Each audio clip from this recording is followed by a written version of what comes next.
नमस्ते दोस्तों, स्वागत है आपका अपने चैनल वनली न्यूज इंडिया पर। आज हम बात करने वाले हैं एक ऐसे शख्स की जिसका नाम कभी भारत के सबसे चमकते सितारों में गिना जाता था। एक ऐसा नाम जिसने अपने आलीशान लाइफस्टाइल, भव्य पार्टियों और बिजनेस की दुनिया में तहलका मचाया। लेकिन आज वही नाम विवादों, आरोपों और सवालों के घेरे में है।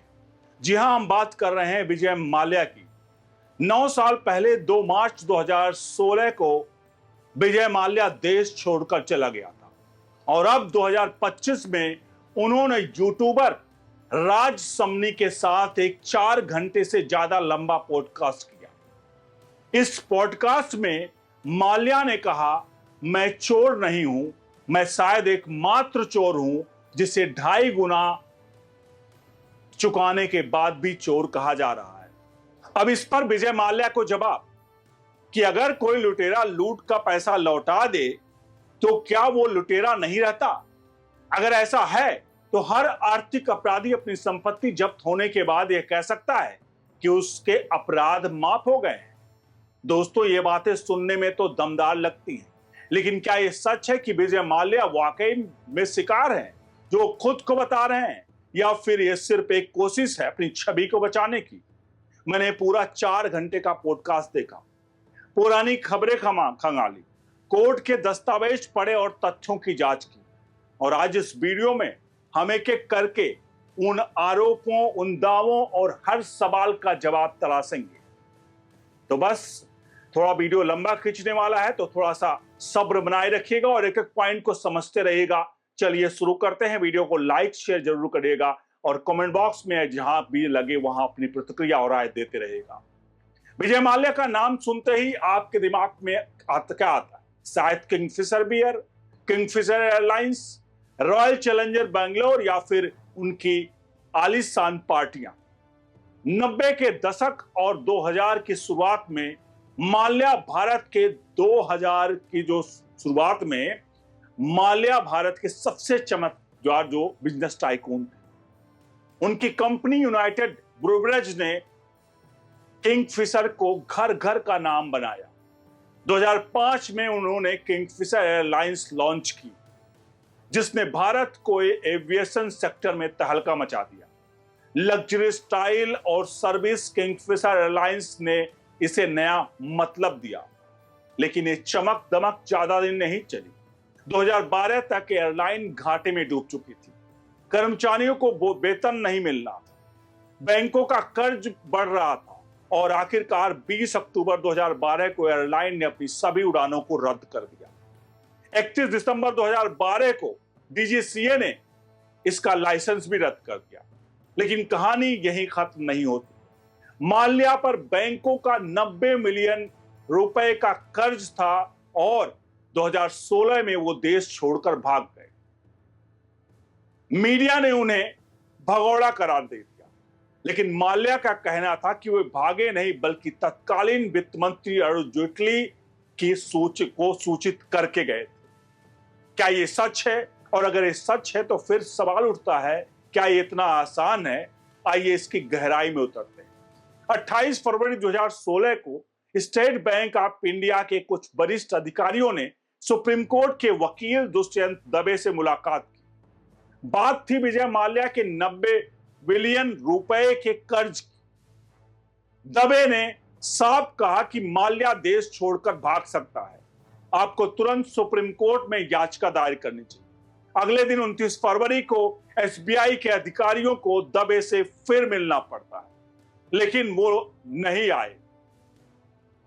लेकिन उसके 5 दिन बाद 5 मार्च को एसबीआई ने सुप्रीम कोर्ट में याचिका दायर, लेकिन तब तक बहुत देर हो चुकी थी।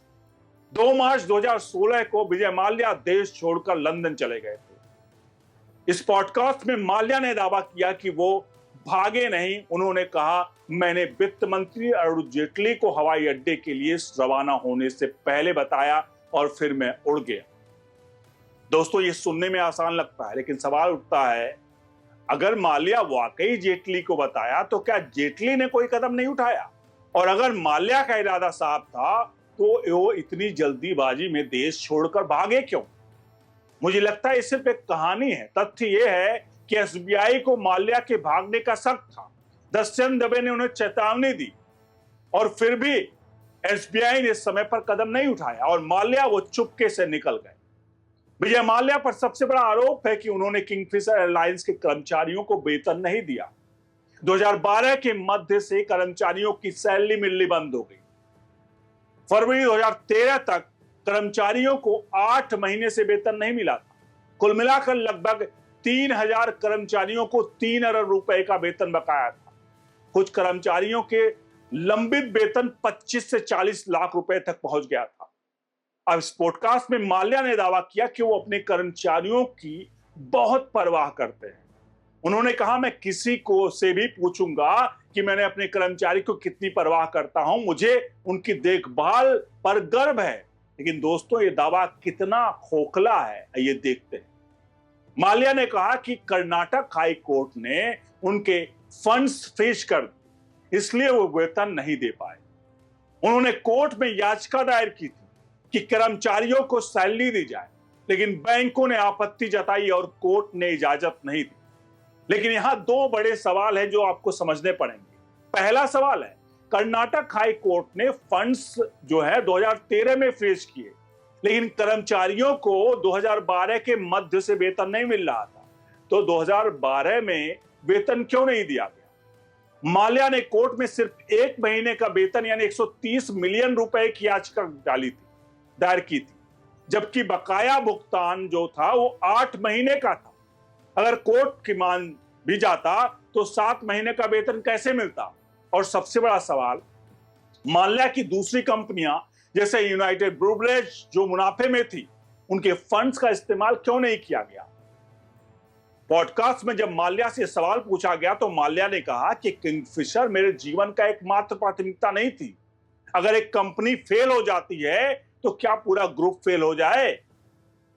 दोस्तों, ये सुनकर आपको कैसा लगा? एक तरफ कर्मचारी बिना सैलरी के तड़प रहे थे, दूसरी तरफ माल्या अपनी आलीशान जिंदगी जी रहे थे। दिसंबर 2015 में जब किंगफिशर के कर्मचारी वेतन के लिए तरस रहे थे, विजय माल्या ने गोवा में अपनी 60वीं जन्मदिवस की पार्टी आयोजित कर रहे थे। ये पार्टी 2 दिनों तक चली। 200 मेहमान ताज होटल में रुके हुए थे। एनरिक और सोनू निगम जैसे सितारे ने परफॉर्म किया यहां पर। फोर्ब्स की रिपोर्ट के मुताबिक इस पार्टी में 130 मिलियन रुपए खर्च हुए। अब सवाल है, अगर माल्या 130 मिलियन रुपए पार्टी पर खर्च कर सकते थे तो कर्मचारियों को 3 बिलियन रुपए का बकाया क्यों नहीं चुका सकते थे? पॉडकास्ट में जब इस बारे में पूछा गया तो माल्या ने कहा, मैंने खुद इसके लिए पैसे चुकाए। किंगफिशर भुगतान करने की स्थिति में नहीं थी। शायद एक गलती थी, मुझे लंदन में पार्टी करनी चाहिए थी, किसी को पता ही नहीं चलता। दोस्तों, ये जवाब सुनकर क्या लगता है आपको कि माल्या ये कह रहे हैं कि उनकी दूसरी कंपनियां सफल थी तो वो पार्टी कर सकते थे, लेकिन क्या ये नैतिक रूप से सही था? तत्कालीन आरबीआई गवर्नर रघुराम राजन ने भी इस पर टिप्पणी की थी। उन्होंने कहा, अगर आप सिस्टम को इतना पैसा देते हुए भी अपने बर्थडे पार्टी का दिखावा करते हो तो लोगों को लगता है कि आपकी इसकी परवाह नहीं है। और सिर्फ वेतन ही नहीं, किंगफिशर के कर्मचारियों को वेतन काटा गया, तब टैक्स काटा गया उनके वेतन से। आयकर विभाग को जमा भी नहीं किया गया। कानून के मुताबिक अगर कोई टैक्स काटा जाता है तो 7 दिन के भीतर उसे जमा करना होता है। इसकी वजह से कर्मचारियों को आयकर विभाग से नोटिस मिलने लगे और माल्या कहते हैं कि मुझे अपने कर्मचारियों की बहुत परवाह है। पॉडकास्ट में माल्या ने कहा कि उन्होंने व्यक्तिगत रूप से कोई कर्ज नहीं लिया। कर्ज किंगफिशर एयरलाइंस ने लिया और वो सिर्फ गारंटर है।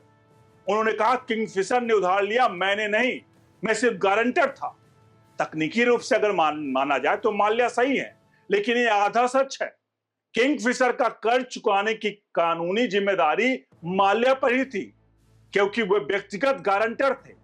भारतीय और यूके की अदालतों ने भी यही कहा।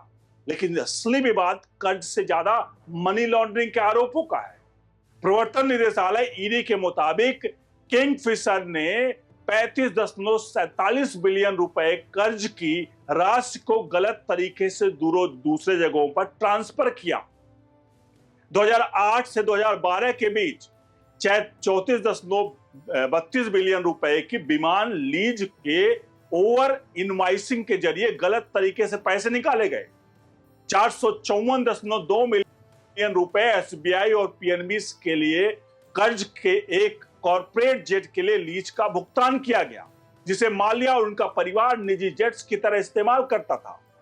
159 मिलियन रुपए एसबीआई के कर्ज से रॉयल चैलेंजर बेंगलोर को ट्रांसफर किए गए, जिसे माल्या ने विज्ञापन शुल्क बताया, लेकिन एसबीआई ने इस ट्रांसफर की अनुमति देने से मना कर दिया था।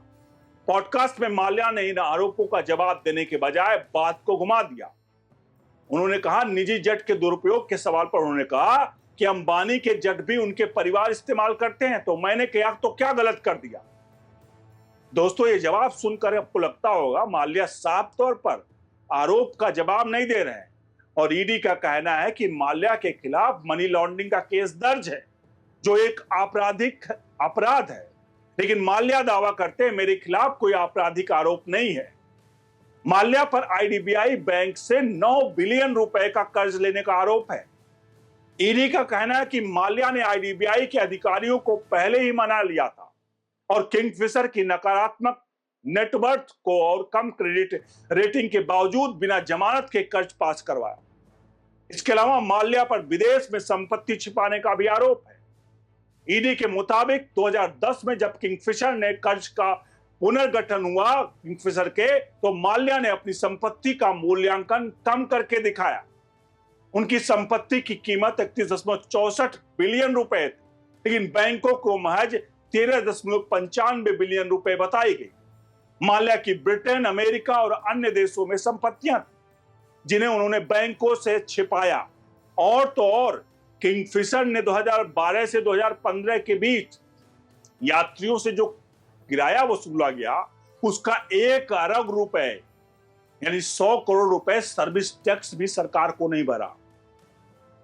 पॉडकास्ट में माल्या ने इन आरोपों को ठोस जवाब नहीं दिया, बल्कि उन्होंने कहा, जानबूझकर कर्ज ना चुकाना कोई अपराध नहीं है। समझिए, माल्या कहते हैं जानबूझकर कर्ज चुकाना कोई अपराध नहीं है। दोस्तों, यह सुनकर क्या लगता है आपको कि जानबूझकर कर्ज ना चुकाना अपराध नहीं, तो बिल्कुल डिफॉल्टर का टैग माल्या को क्यों मिला? पॉडकास्ट का सबसे बड़ा दावा था कि माल्या पर बैंकों का 90 बिलियन रुपए कर्ज नहीं, बल्कि 62.03 बिलियन रुपए का कर्ज था। और उनका कहना है कि इसका 2.5 गुना यानी 140 बिलियन रुपए बैंकों ने उनकी संपत्ति से वसूल कर चुके हैं। माल्या ने 2017 के बेंगलोर डेट रिकवरी ट्रिब्यूनल यानी डीआरटी के ऑर्डर का हवाला देते हुए कहा है कि जिसमें 62.03 बिलियन रुपए का जिक्र है, लेकिन ये दावा आपको बता दें ये आधा सच है।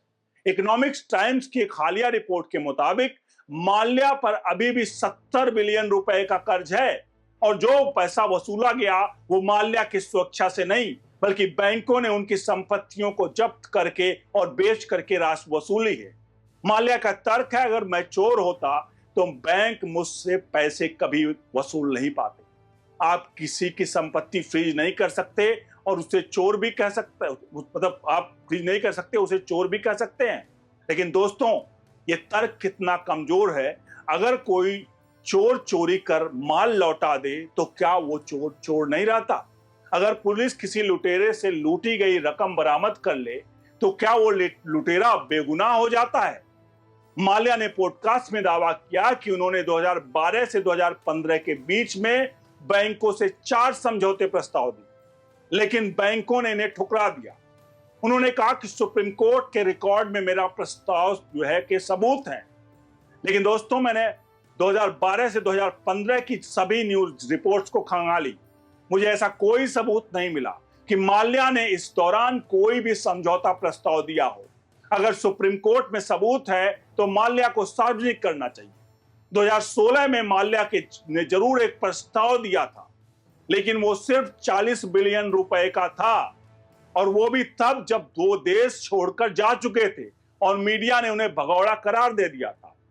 2020 में कोविड महामारी के दौरान माल्या ने कहा कि वो बिना शर्त लोन चुकाने को तैयार है, लेकिन सवाल यह है कि अगर माल्या के पास इतना पैसा था तो पहले क्यों नहीं चुकाया और देश छोड़ने की जरूरत क्या थी? पॉडकास्ट में माल्या ने एक और चौंकाने वाला दावा किया। उन्होंने कहा कि 2008 में मंदी के बाद वो तत्कालीन वित्त मंत्री प्रणब मुखर्जी से मिले थे। वो किंगफिशर का आकार छोटा करना चाहते थे, यानी विजय माल्या, जिसके लिए कर्मचारियों को निकालना पड़ता, लेकिन प्रणब मुखर्जी ने उन्हें मना कर दिया और कहा कनेक्टिविटी और नौकरियां ज्यादा जरूरी है। दोस्तों, ये दावा कई सवाल उठाता है। क्या वाकई ऐसा हुआ? प्रणब मुखर्जी अब इस दुनिया में नहीं है, तो इसका खंडन नहीं कर सकते। अगर माल्या वाकई आकार छोटा करना चाहते थे तो अंतिम फैसला उनका था। सरकार किसी बिजनेसमैन को अपनी कंपनी चलाने का तरीका नहीं थोप सकती। माल्या का ये कहना है कि उनकी असफलता का दोष सरकार को देना कितना जायज है। माल्या ने पॉडकास्ट में कहा कि मीडिया ने उन्हें खलनायक बनाया। उन्होंने कहा कि कई बिजनेसमैन जिन्होंने बैंकों का पैसा नहीं चुकाया, लेकिन मेरे साथी ऐसा क्यों हुआ? लेकिन दोस्तों, माल्या को पोस्टर बॉय बनाने में उनके कर्मों का हाथ है। जब कर्मचारियों को अब 8 महीने का वेतन नहीं मिला, तब माल्या 130 मिलियन रुपए की पार्टी कर रहे थे। जब वो अरबों रुपए कर्ज में डूबे थे तो वो देश छोड़कर भाग गए। एक कर्मचारी की पत्नी ने वित्तीय संकट के कारण आत्महत्या कर ली और माल्या ने उसे वैवाहिक विवाद कर टाल दिया। माल्या ने कहा, जब मैं सुर्खियों में था तब मीडिया ने मुझे किंग ऑफ गुड टाइम्स कहा था। अब मैं पोस्टर बॉय हूं। लेकिन सवाल यह है कि अगर माल्या के कर्म साफ होते तो क्या आज वो इस स्थिति में नहीं होते?